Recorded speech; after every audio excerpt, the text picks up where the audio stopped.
Toshakhana 2 case में बानी PTI की जमानत मंजूर। इस्लामाबाद हाई कोर्ट का बानी पीटीआई को रिहा करने का हुक्म। अदालत की 10-10 लाख रुपए के जमानती मुचलके जमा कराने की हिदायत। जस्टिस मियां गुल हसन औरंगजेब ने प्रोसिक्यूटर और वकला के दलाल मुकम्मल होने पर फैसला सुनाया। अदालत का जमानत के बाद बानी पीटीआई को ट्रायल कोर्ट में पेश होने का हुक्म। रिमार्क्स दिए, ट्रायल के दौरान अदालत से ताउन ना किया तो जमानत वापस हो सकती है।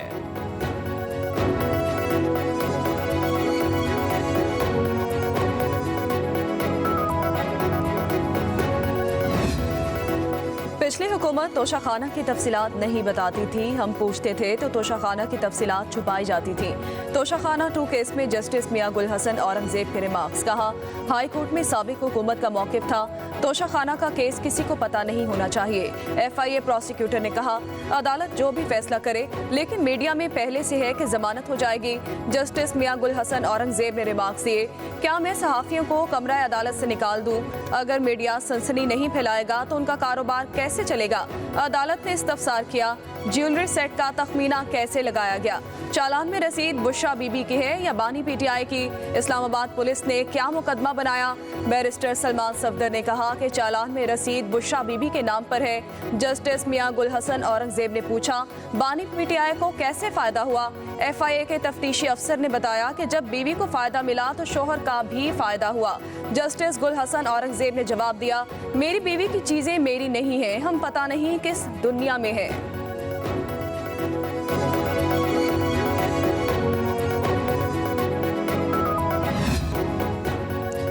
Army chief general Syed Asim Munir का दिफाई नुमाइश आइडियाज 2024 का दौरा। कराची आमद पर core commander lieutenant general Babar Iftikhar ने सिपा सालार का इस्तकबाल किया। आर्मी चीफ ने दोस्त ममालिक के दिफाई मैन्युफैक्चरर्स की शिरकत को सराहा। ISPR के मुताबिक आर्मी चीफ ने तकरीब में मौजूद गैर मुल्की फौजी हुकाम और दिफाई मंदूबीन के साथ बातचीत भी की। दिफाई नुमाइश में 333 बैनुल अक़वामी और 224 मुकामी कंपनियां हिस्सा ले रही हैं। नुमाइश 22 नवंबर तक जारी रहेगी।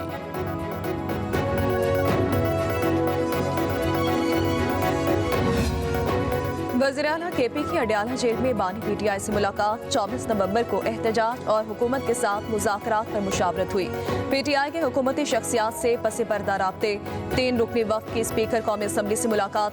अयाज सादिक से सालिस का किरदार अदा करने की दरख्वास्त की गई।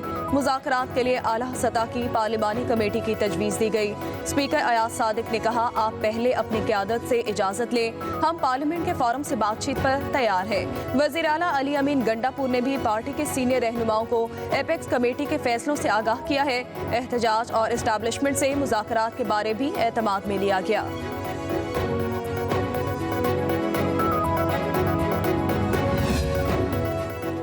पाकिस्तान तहरीक इंसाफ की 24 नवंबर को एहतजाज की कॉल। इस्लामाबाद में रेंजर्स और FC को खुसूसी इख्तियारात तफवीज़। अमन बरकरार रखने के लिए पुलिस की मुआवनत करेंगे। वजारत दाखिला ने चीफ कमिश्नर इस्लामाबाद की समरी पर मंजूरी दे दी। इस्लामाबाद पुलिस ने पंजाब और सिंध पुलिस पर भी मुआवनत मांग ली है। पंजाब पुलिस से 2 DIG 10 DPOs इस्लामाबाद में फ़राइज़ सर अंजाम देंगे। एहतजाज रोकने के लिए इस्लामाबाद के मुख्तलिफ इलाकों में कंटेनर्स पहुँचना शुरू।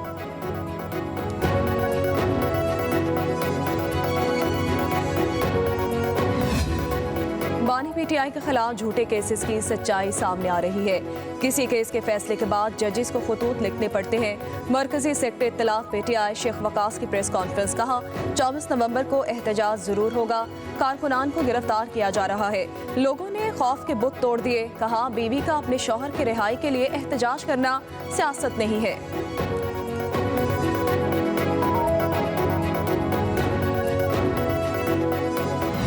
का एहतजाज जमान पाक और बनी गाला की लड़ाई है। ये घर में भावज और नंद की लड़ाई है। ये घर का फसाद जहाद बना दिया। आपको रिहा हुकूमत ने करना है, आपको रिहा किसी अदारे ने करना है। ये किस किस्म का एटीट्यूड है कि अगर आपने मुझे रिहा ना किया तो गंडापुर साहब यलगार करते हुए, हमला करते हुए खैबर पख्तूनख्वा से पंजाब पर हमला कर। मुल्क इस वक्त एहतजाज का मुतहम्मिल नहीं हो सकता। आपने एहतजाज करना है, धरना देना है तो अपने सूबे में दें। ये एहतजाज नंद और भाभी की लड़ाई है। पंजाब की सीनियर वजीर मरियम औरंगजेब की लाहौर में प्रेस कॉन्फ्रेंस कहा, मुआशी तरक्की को सबोताज करने की कोशिश की जा रही है। 2014 में एक शख्स डी चौक पर हमलावर हुआ, तरक्की का अमल रोका गया। साबिक PDM हुकूमत ने मुल्क को दिवालिया होने से बचाया। 80 करोड़ रुपया लगा है पिछले लॉन्ग मार्च के अंदर, जो अमीन गंडापुर खैबर पख्तूनख्वा से इस्लामाबाद लेके गया था। हर MPA MNA को 2-2 और 4-4 लाख रुपया दिया जा रहा है। कैसे भाई बताए ना, ये किसके बाप का पैसा है? इनको सबसे पहले अदालतें आ जाती हैं बचाने के लिए। 24 नवंबर को हम वही करेंगे जो दहशतगर्दों के खिलाफ करते हैं। उनके पास प्लान ABC है तो रियासत के पास पूरी ABC है। पंजाब की वज़ीर इत्तलात अज़मा बुखारी कहती हैं, अली अमीन गंडापुर जो रैली इस्लामाबाद लाए उस पर 81 करोड़ रुपए लगे। MPAs MNAs को फसाद बर्पा करने के लिए 4-4 लाख रुपए दिए जा रहे हैं। धरनों और एहतजाज के लिए पैसा कहाँ से आ रहा है? ये पैसा अवाम पर लगना चाहिए जो एहतजाज पर लगाया जा रहा है। सूबे के पैसे आपके बाप के नहीं। किसी की मोहब्बत में इतना आगे ना निकल जाएं कि बर्बादी नजर आए।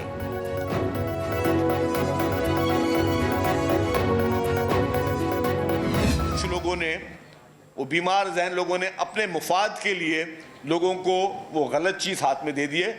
हमारे अभी भी कोशिश ये होगी कि वो चीज़ें लोगों के लिए बहाल हों, बच्चों के लिए बहाल हों। और बच्चों से मेरी गुजारिश होगी कि आपने फोकस करना है अपनी पढ़ाई में, अपनी तालीमात में, अपनी इंटरटेनमेंट पे आप करें फोकस। प्रोटेस्ट करने का मकसद कतई नहीं है कि मैं रेडियो पाकिस्तान पेशावर की बिल्डिंग जला के प्रोटेस्ट करूं। प्रोटेस्ट करने का मकसद कतई नहीं है कि मैं PTV पे हमला करके प्रोटेस्ट करूं। प्रोटेस्ट करने का मकसद कतई नहीं है कि मैं पार्लियामेंट पे हमला करके प्रोटेस्ट करूं। एहतजाज की आड़ में अपने घरों को आग ना लगाएं। आप गन पॉइंट पर हुकूमतों को यरगमाल नहीं बना सकते। चंद लोग सियासत को आलूदा करते हैं। तलबा को सियासत में आना चाहिए। सिंध के सीनियर वजीर शर्जील इनाम मेमन की हैदराबाद में प्रेस कॉन्फ्रेंस कहा, दुनिया नौजवानों के आइडियाज से मसाइल हल कर रही है। नौजवान नस्ल की हौसला अफजाई ज़रूरत बन चुकी है। नौजवान बड़े साइंटिस्ट बने, हम उन्हें पाकिस्तान का इलॉन मस्क बनाएंगे। मजीद बोले, मनशियात के खिलाफ हुकूमत सिंध ने जहाद शुरू कर रखा है, ये जहाद जारी रहेगा। कराची में गैर कानूनी बस अड्डे खत्म कर दिए, जमीनों पर कब्जे भी खत्म करा रहे हैं। ये जो धरना या एहतजाज ये करने जा रहे हैं, ये स्पॉन्सर्ड होता है। इसकी सारी फंडिंग और फाइनेंसिंग वहाँ से होती है। ये कहते हैं कि इलेक्शन 2024 को रिवर्स किया जाए। Is it possible? नो, कभी भी नहीं, ये हो ही नहीं सकता। तो सबसे पहले ये हमें जवाब दें कि क्या आप 2018 के इलेक्शन को रिवर्स कर सकते हैं, जिसका जवाब ऑब्वियसली यही है कि नो। PTI का एहतजाज स्पॉन्सर्ड होता है। ये बिला वजह बानी PTI के रिहाई का मुतालबा कर रहे हैं। क्या किसी भी जत्थे के कहने पर कैदी को रिहा किया जा सकता है? उनका कोई मुतालबा काबिल अमल नहीं है। नून लीग KP के रहनुमा इख्तियार वली खान की इस्लामाबाद में प्रेस कॉन्फ्रेंस कहा, क्या 2024 के इंतखाबात को रिवर्स करना मुमकिन है? 2018 में काउंसलर की अहलियत रखने वाले शख्स को वज़ीर आज़म बना दिया गया।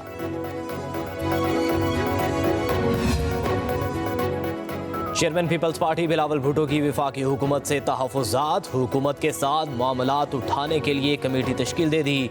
कमेटी में राजा परवेज़ अशरफ, नवीद कंवर, शेर रहमान, वज़ीर आला सिंध सैयद मुराद अली शाह, वज़ीर आला बलूचिस्तान मीर सरफराज बुगटी, मखदूम अहमद महमूद, गवर्नर पंजाब सरदार सलीम हैदर, गवर्नर खैबर पख्तूनख्वा फैसल करीम कुंडी शामिल।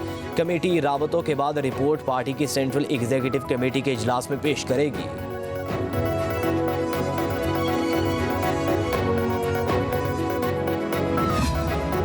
वज़ीर आला पंजाब मरियम नवाज से वज़ीर आला बलूचिस्तान सरफराज बुगटी की मुलाकात। मुल्क की मजमूई सियासी सूरत हाल, बाहमी दिलचस्पी के उमूर और बैनुल सूबाई हम आहंगी के फ़रोग पर तबादला ख्याल किया गया। मरियम नवाज ने कहा, दहशतगर्द बलूचिस्तान की तरक्की पर असरअंदाज होना चाहते हैं। बलूचिस्तान की तरक्की दरअसल पाकिस्तान की तरक्की है।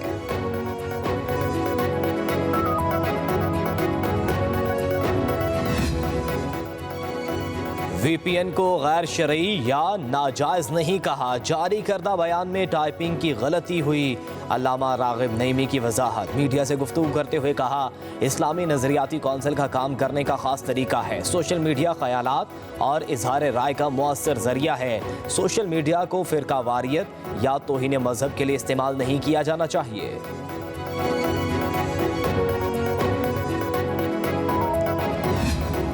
लाहौर हाईकोर्ट ने बानी पीटीआई के खिलाफ दर्ज मुकदमात में अबूरी जमानत की इस्तदा खारिज कर दी। वकील दरखास्त गुजार ने इस्तदा की कि बानी पीटीआई को तमाम मुकदमात में अबूरी जमानत फराहम की जाए। जस्टिस फारूक हैदर ने रिमार्क्स दिए कि मेरा नुक्ता नज़र ये नहीं है, मैं जमानत नहीं दे सकता। मेरे नज़दीक मुलजिम का जमानत कबल अज़ गिरफ्तारी में अदालत के रूबरू पेश होना ज़रूरी है। अगर मुकदमात छुपाए गए हुए तो मुतल्लिका DPOs के खिलाफ तौहीन अदालत की कार्रवाई करेंगे। अदालत ने तमाम रिपोर्ट्स की रोशनी में दरखास्त निपटा दी।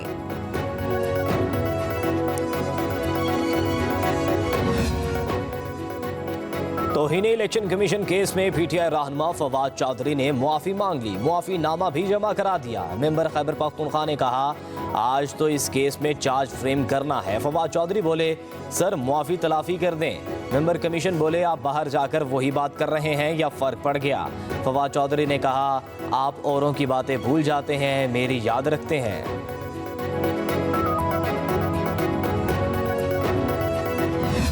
कोई कहता है हमारी अदलिया का 120वां नंबर है, कोई कहता है कि 150वां नंबर है। पता नहीं ये नंबर कहां से आते हैं। हम आपको बराह रास्त सुन रहे हैं, इससे ज्यादा क्या रसाई चाहते हैं। आईनी अदालत के जज जस्टिस जमाल खान मंदुखैल के केस की समाअत के दौरान रिमार्क्स, साइलिन की सुप्रीम कोर्ट तक रसाई न मिलने के हवाले से दायर दरखास्त खारिज कर दी गई।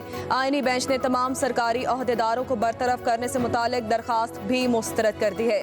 जस्टिस जमाल खान मंदुखैल ने कहा, इसका क्या मतलब है हम सदर, वज़ीर आज़म, स्पीकर और पार्लियामेंटेरियन सबको निकाल दें। आपने मुतल्लिका अदारों से क्यों नहीं रुजू किया। हवाओं का रुख बदलने से स्मोक में कमी। लाहौर और मुल्तान डिवीजन में भी स्कूल कॉलेजेस खुल गए। पंजाब भर में तालीमी सरगर्मियां बहाल। बागों का शहर आज भी दुनिया के आलूदा तरीन शहरों में तीसरे नंबर पर। Air quality index 225 record. Rawalpindi में इंडेक्स 210, मुल्तान में 232 हो गया।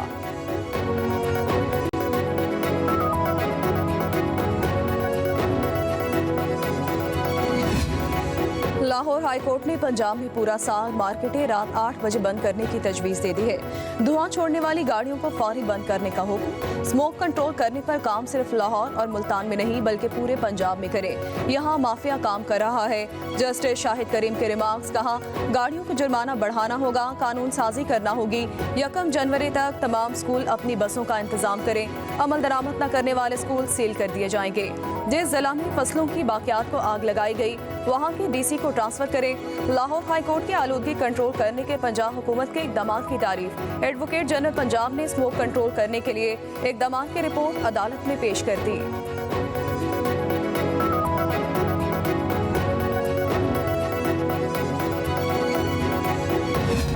वज़ीर दाखिला मोहसिन नकवी से सऊदी अरब के नायब वज़ीर दाखिला डॉक्टर नासिर बिन अब्दुल अजीज़ की मुलाकात। पैरा मिलिट्री फोर्सेस और पुलिस के बाहमी तबादलों और मुश्तरका ट्रेनिंग के अमूर पर तबादला ख्याल किया गया। दोनों ममालिक का कैदियों के तबादले के माहिदे पर अमल दरामद पर इत्तफाक। मोहसिन नकवी की इस्लामाबाद और रियाद को जुड़वां शहर करार देने की तजवीज़। कहा, सऊदी अरब जाने वाले भिखारियों के खिलाफ ज़ीरो टॉलरेंस पॉलिसी अपनाई है। नायब वज़ीर दाखिला सऊदी अरब ने कहा, पाकिस्तान के साथ इंतहाई करीबी ताल्लुकात हैं, मज़ीद फ़रोग़ देना चाहते हैं।